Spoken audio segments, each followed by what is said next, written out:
You know how you get mentally tough? It's a lifestyle. Instead of hitting that fucking snooze button in the fucking morning and not making your bed and not cleaning your house, you don't hit the snooze button. You get up. You don't want to go run, you go run. You don't want to go swim, you go swim. You don't want to make your bed, you make your bed. You don't want to clean your house, you clean your house. You don't want to study, you fucking study. That's how you start to callous your mind. It's going to suck. It's not going to be fun. Do something that sucks every single day of your life. That's how you grow. This is your season of comeback. It's happening for your life. This is a season where everything changes for you. Everything changes for you, but you gotta claim it. You gotta own it. When people look at mountains, they are majestic, they are beautiful. There are dents in hills, valleys, and depths, and dark spots, and snow covering caps even when it's hot. There's something magnificent about them. Most will simply stare at them, but there's a few who see it as something to be conquered. As large as that mountain is, it can be conquered. There have been many that have tried and failed, people will tell you, and that you're foolish if you try. But you can't begin to go over the mountain until you first take a step towards the mountain. So you failed. Good. I hope you did. Because if you are not failing, you are not really learning everything you possibly can. If you are not pushing yourself so far that failure is an option, then you are not pushing yourself far enough. You need to fail to learn who you really are. Through challenges, adversity, and disappointment, you can rise up to become the person you were really meant to be. It's through these times in our life that we find out our real strengths and identify those areas that we need to improve. The only thing that you can do is win so big that all of them constantly compare themselves to you, and then you'll forget they exist. Success is the only revenge. It's not the best revenge, it's the only one. There's no other revenge.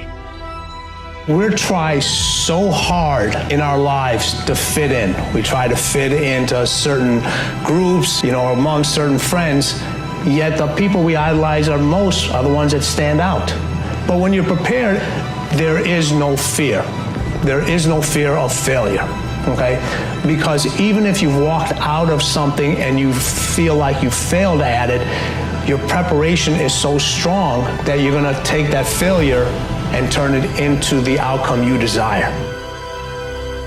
And every step that you take, as small as it might be, as difficult as it might get, as short as your breaths might become, you are one step closer to getting to the top of that mountain.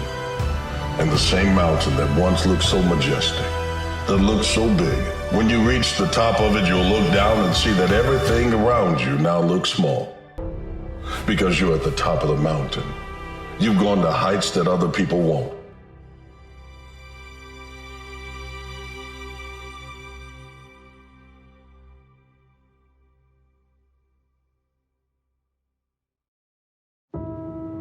They say that you enter this world looking like your mother and father, and that you leave this world looking like your decisions. What kind of decisions have you made? What kind of decisions do you continue to make? Are they decisions that you can stand in front of the mirror, in front of a crowd, and own and be proud of? Or are they decisions of regret? You are capable of achieving so much greatness, but don't let fear hold you back. Embrace courage and step out of your comfort zone. You have what it takes, because it takes courage to chase your dreams. But you have to believe in yourself, face your fears head on, and never give up.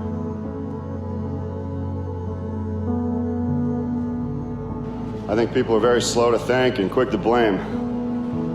And one of my favorite quotes of all time is, stop worrying about what you didn't get after praying and think of all the countless blessings you have in your life without even asking. There's too many times you walk by blessings and not even realize it. Gratitude, it lays the foundation for everything good in our lives. It affects our attitude, our relationships, our prosperity, our success, our mental, physical, and emotional health, it has a huge impact that we often overlook. It's not happiness that brings gratitude. It's gratitude that has this effect in our lives that brings happiness. When you have a goal, you have some sort of success you want to do, start it. Be committed, not simply interested.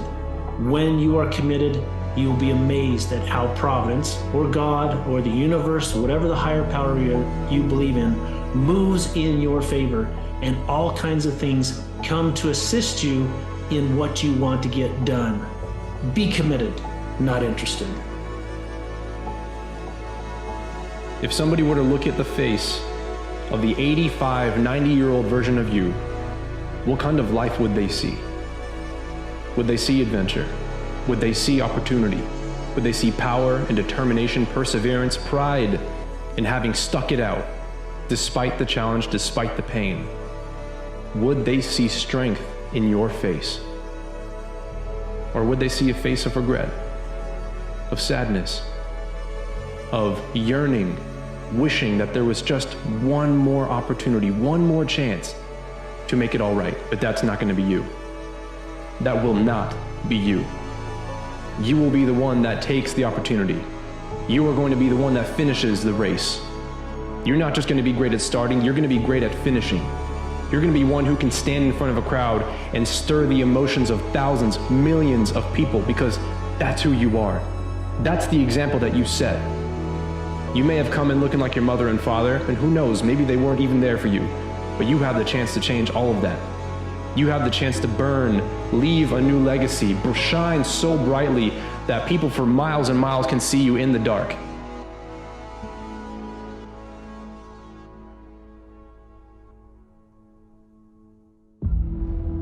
We live in a world that we want to be as comfortable as we can. And we wonder why we have no growth.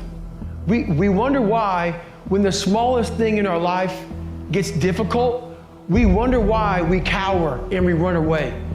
Our whole life is set up that way. Our whole life is set up in the path of least resistance. We don't want to suffer. We don't want to feel discomfort. So the whole time, we're living our lives in a very comfortable area. There's no growth in that.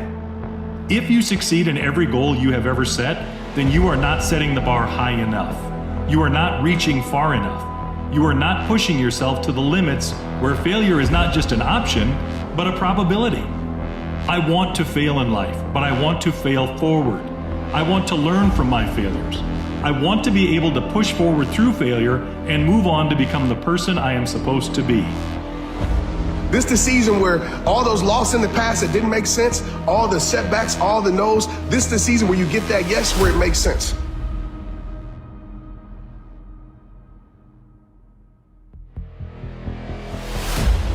But then there's you. You saw the mountain and said, I don't need the strength, God, for you to move my mountain. I need the strength to climb this mountain. And when I climb it, I will have conquered it, and every level that I've gone to will be separating me from the noise below. Because the same people that were standing staring at the majestic aspect of a mountain will now look at you as majestic. What's in the mountain will now be in the man or the woman that's willing to climb.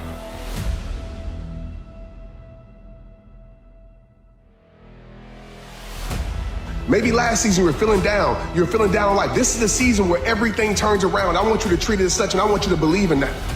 Because belief is the strongest thing we can have in our soul. Without belief, nothing happens. Without belief, nothing happens. If we don't believe it, nothing will happen in our life. Nothing will change in life. So you got to believe it. Now, I'm not talking about the mountain. I'm talking about the challenges that you must face in life. Your mountains might be something different. It's about overcoming poverty, overcoming the setbacks of relationships and everything that comes along with it. But the same way that one step got you closer to climbing it, it's the same path you have to take to overcoming it.